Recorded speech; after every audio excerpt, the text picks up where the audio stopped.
Hello, Ryan here, aka Mac, and welcome. The Evocati have another new build, so let us check out the patch notes. As always, a huge thank you to all of my patrons and channel members. Thank you guys so much for the support, it is truly appreciated. So this is the fourth Evocati build, and again is focused on stress testing persistent entity streaming, with a testing duration of around 4 hours depending on its stability.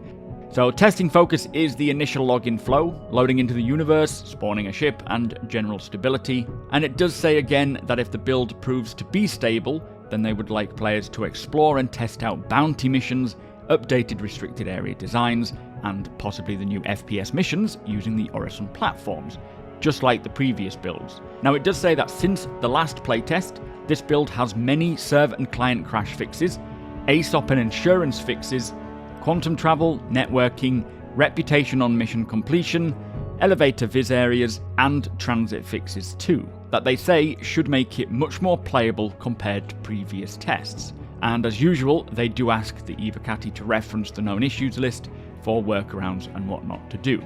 So it is all sounding pretty promising with this build, but I am not sure as to what the results of this test were or how stable things are.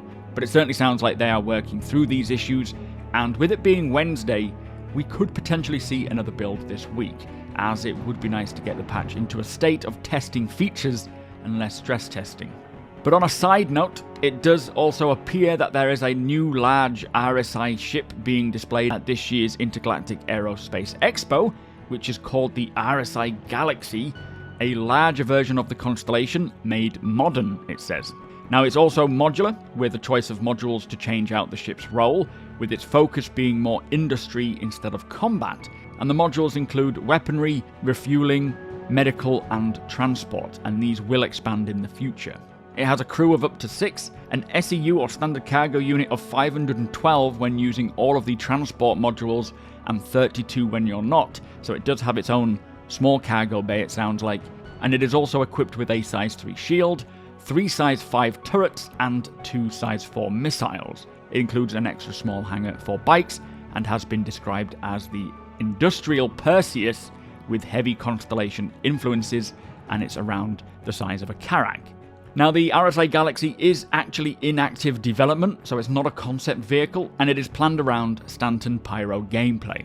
So it sounds pretty interesting, with potentially a lot of use cases, and intended to be useful in Pyro as well. I am very intrigued by it, especially as it's more industrial focused, and I do like the style of the constellation anyway, and it looks like we'll be learning more about it at this year's IAE.